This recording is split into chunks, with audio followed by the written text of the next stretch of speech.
वो रामचंद्र जी से भी बड़े होंगे जो हनुमान जी को अपने आगे चलाएंगे? क्या उनकी इतनी औकात हो गई है? क्या मजाक बना के रखा है? क्यों हमारे ही धर्म में ये सारे मजाक चलते हैं? मानती हूँ हमारे धर्म में बहुत सारी सहूलियत है, हमारे ही धर्म में 33 करोड़ देवी देवता है कि आपको जो अच्छा लगे आप उसको पूजिए, परंतु ये कहीं शास्त्रों में नहीं लिखा कि आप अपने धर्म का इस तरीके से मजाक बनाइए। सनातन तब था जब कोई था नहीं, और सनातन तब तक रहेगा जब कुछ रहेगा नहीं।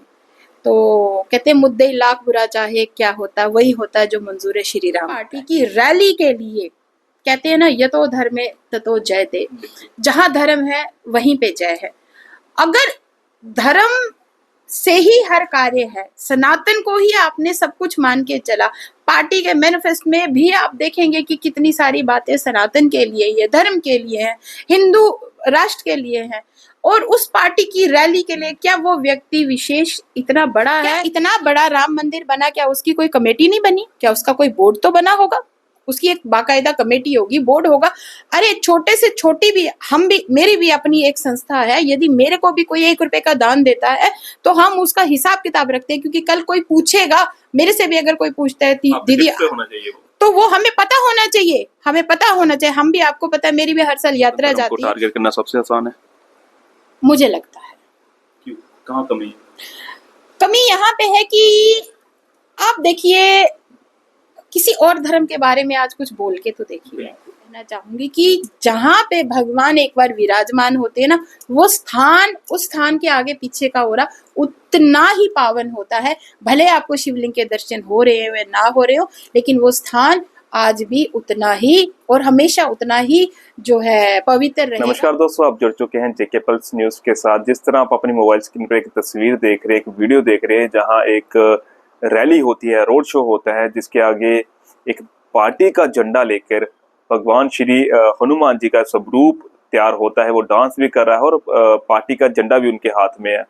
पूछना चाहता हूं, क्या सनातन धर्म को किसी प्रमोशन की जरूरत है? किस तरह से देखते हैं जब आप सुनते हैं कि स्वरूप गाड़ी के आगे नाच रहा है, या फिर किसी भगवान की पतंग बना के उनको उड़ाया जा रहा है, या फिर मंदिरों में चोरी जब आप सुनते हो तो आपसे कितनी आहत होती है? क्योंकि एक आस्था जुड़ी होती है मैम, एक प्रेम होता है। किस तरह से देखते हैं आप? साहिल जी, पहले तो मैं आपका धन्यवाद देती हूँ और आपके चैनल का भी देती हूँ कि आप जब भी कोई ऐसा इश्यू होते है तब मुझे ज़रूर मौका देते हैं कि मैं अपनी भी राय रखूँ। मैं यहाँ इतना ही कहना चाहूँगी कि देखो साहिल जी, कहते हैं विनाश काले विपरीत बुद्धि।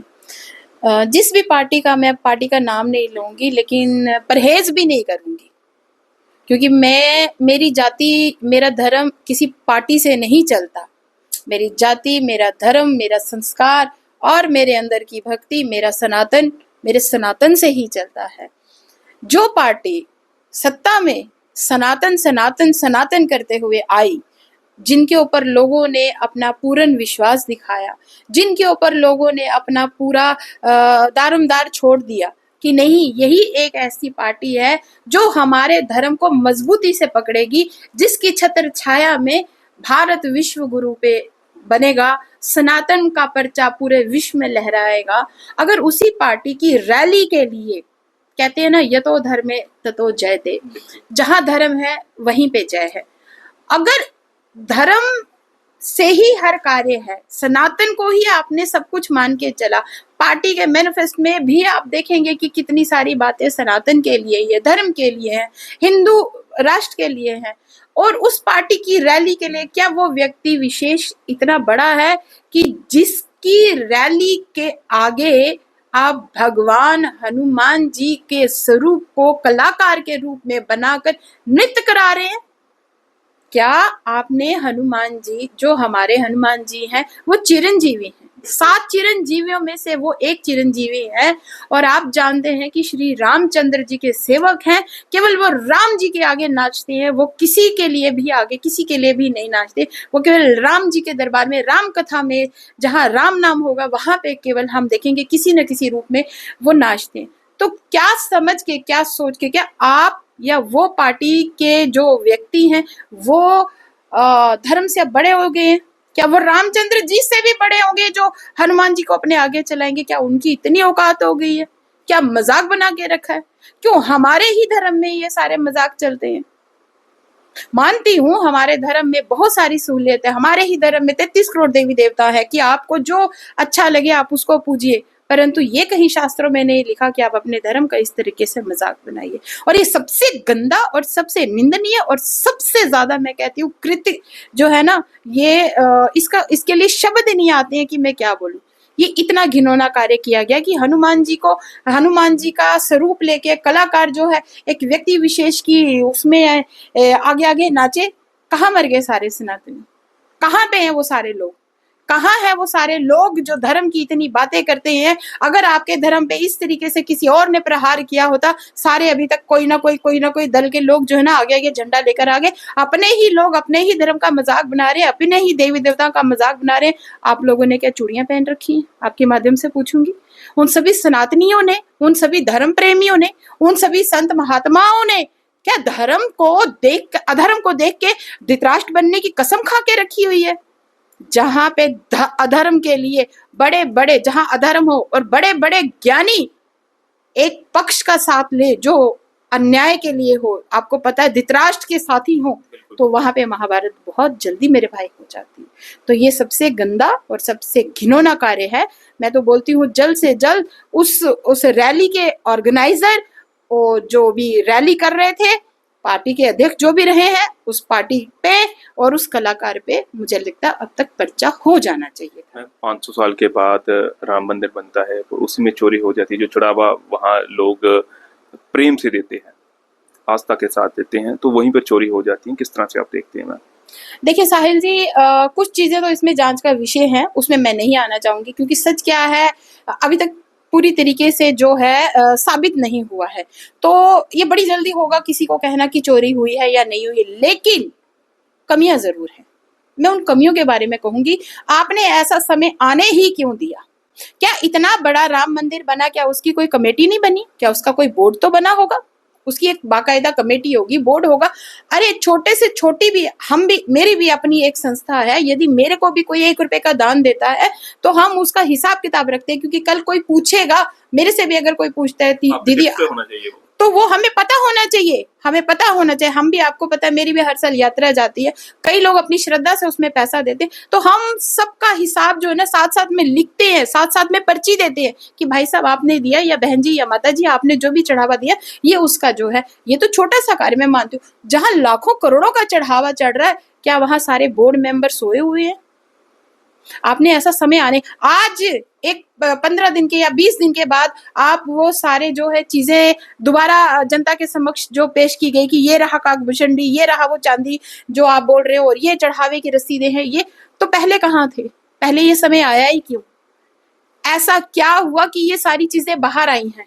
मतलब कहते ना जहां दाल में कुछ ना कुछ काला है या चोर की दाढ़ी में कुछ तिनका है, कहीं ना कुछ हुआ है। चलो बाकी चीजें जो हैं वो अभी जांच का विषय है, उसमें मैं नहीं आना चाहूंगी। पर मेरे इतनी नाराजगी जो है कि 500 साल, जब हमें 500 साल तक तो ये चिंता सताए जा रही थी कि हमारे प्रभु श्री राम एक टेंट में रह रहे हैं, और 500 साल के बाद जब वो राजा राम बन के अपने महल में विराजमान हुए, और वो कहते हैं ना, वो एक भजन था, पायो जी मैंने राम रतन धन पायो। तो मुझे लगता है कि इस भजन को बड़ा सीरियसली कुछ लोगों ने ले लिया। उन्होंने राम रतन, है ना, राम नाम का धन नहीं लिया, उन्होंने राम जी का धन ही जो है ना वो प्राप्त कर लिया। सबसे गंदी बात है, सबसे निंदनीय बात है। राम जी के ऊपर दिया गया चढ़ावा, राम जी के लिए दिया गया दान, चाहे वो किसी ने श्रद्धा से यथाशक्ति 1 रुपया भी क्यों ना हो, हजारों रुपए हो, लाखों करोड़ों ही क्यों ना हो, वो लोगों की आस्था है। वो उन लोगों के प्रति भी हमारी जो है ना एक श्रद्धांजलि है जिन्होंने कार सेवक बनके अपने प्राण दे दिए।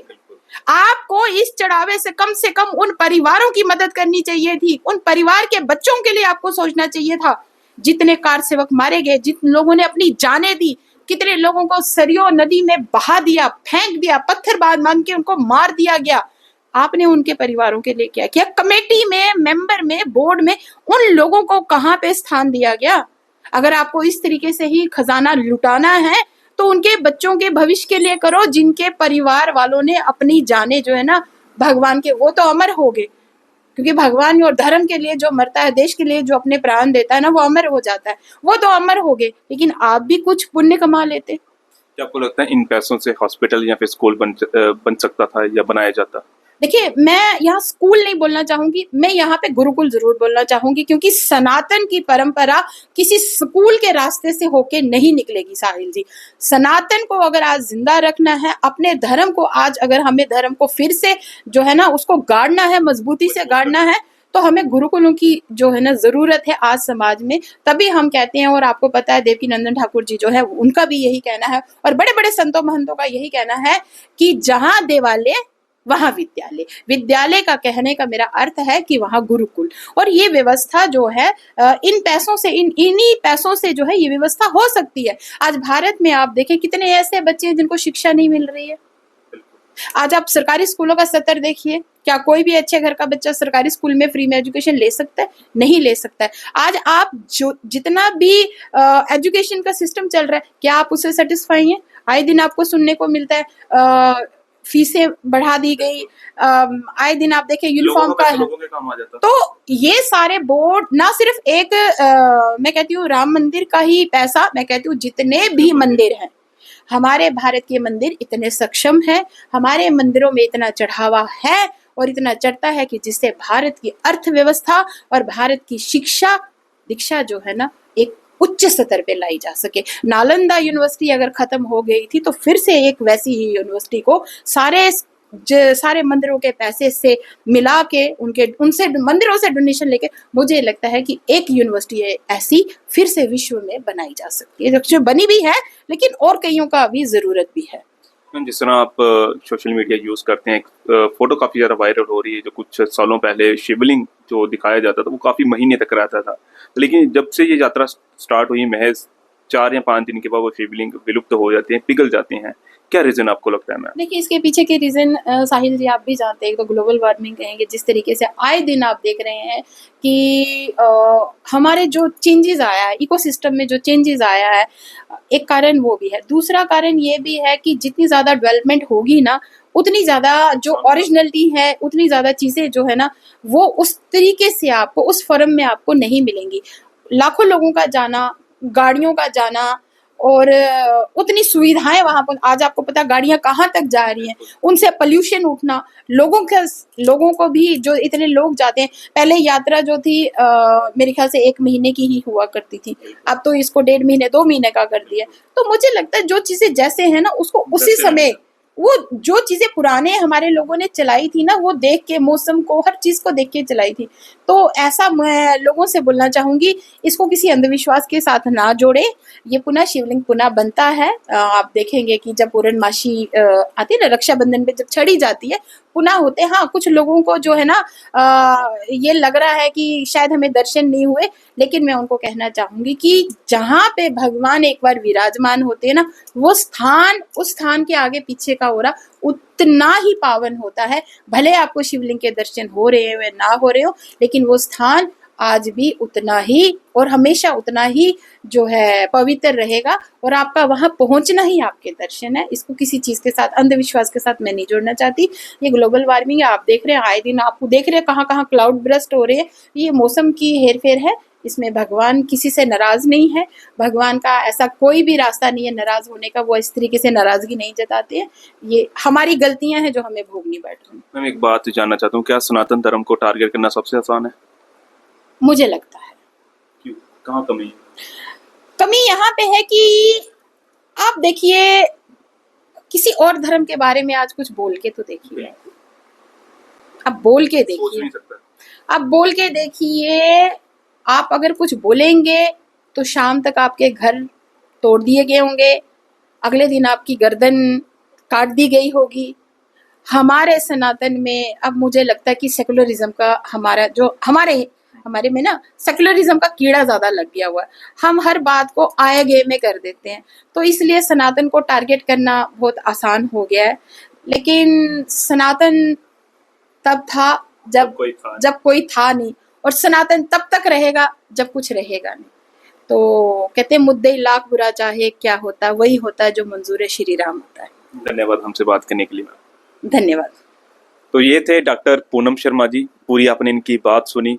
क्या कुछ अपनी राय रखते हैं कमेंट बॉक्स में लिखना ना भूलें और इस वीडियो को जितना हो सके उतना शेयर करें और अगली अपडेट के लिए बने रहें जेके पल्स न्यूज़ के साथ। धन्यवाद।